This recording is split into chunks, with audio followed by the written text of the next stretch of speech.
তারা কেবল এটাই বলছে যে ওই মার্কায় ভোট দিলে জান্নাতে যাওয়া যাবে।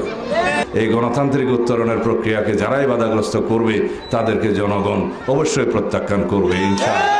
আমরা লক্ষ্য করেছি যে বিগত কয়েকদিনে কিছু বিচ্ছিন্ন ঘটনা ঘটিয়েছে। এই বাংলাদেশ জামাত ইসলামী বিভিন্ন জায়গায় সারা দেশে উত্তেজনা সৃষ্টি করছে, বিভিন্ন জায়গায় মিছিল মিটিং করছে। উদ্দেশ্য হচ্ছে তারা যেন নির্বাচনকে প্রশ্নবিদ্ধ করতে পারে।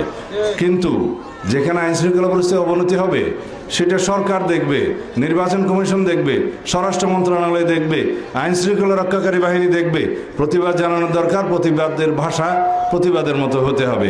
এগুলো নিয়ে উশৃঙ্খলতা সৃষ্টি করা যাবে না। কেউ যদি এগুলো ব্যবহার করে উশৃঙ্খলতা সৃষ্টি করতে চায়, কোন জেলায় কি সংগঠিত হলো, কি উত্তেজনা হলো, এগুলো নিয়ে যদি রাজনৈতিকভাবে উত্তপ্ত করতে চায় মাঠ, তাহলে পরে আমরা হুঁশিয়ার করে দিচ্ছি। বাংলাদেশের জনগণ গণতান্ত্রিক উত্তরণের জন্য অধীর আগ্রহ অপেক্ষা করছে। এই গণতান্ত্রিক উত্তরণের প্রক্রিয়াকে যারাই বাধাগ্রস্ত করবে তাদেরকে জনগণ অবশ্যই প্রত্যাখ্যান করবে ইনশাআল্লাহ। বিএনপি যে সমস্ত পরিকল্পনার কথা বলছে এগুলো নাকি অবাস্তব। আমাদের রাষ্ট্র পরিচালনার অভিজ্ঞতা আছে। বিএনপি অনেকবার সরকার পরিচালনা করেছে, বিরোধী দলে ছিল।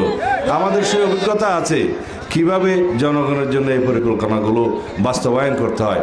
সেই জন্য আমার নেতা বলেছেন আমাদের একটি পরিকল্পনা আছে এই দেশের মানুষের জন্য, এই দেশের জন্য। সেই পরিকল্পনা নিয়ে আমরা এগুচ্ছি। আর আমাদের সাথে যারা প্রতিদ্বন্দ্বিতা করছে নির্বাচনে, তারা কেবল এটাই বলছে যে ওই মার্কায় ভোট দিলে জান্নাতে যাওয়া যাবে। আল্লাহ রাব্বুল আলামিন ফয়সালা করবেন হাসরের ময়দানে কে কোথায় যাবে। এই ফয়সালা কি এখন কোনো পার্টি করে দিতে পারে? শুধু দলের নামের শেষে ইসলাম থাকলে তো ইসলাম হয়ে যায় না। তাহলে এখানে যত নুরুল ইসলাম আছে সবই তো ইসলাম হয়ে যায়। তো এই সমস্ত ধোঁকাবাজিতে জনগণকে বিভ্রান্ত করা যাবে না। আমরা সেজন্য বলেছি এটা একটা জাতীয় প্রতারক দল।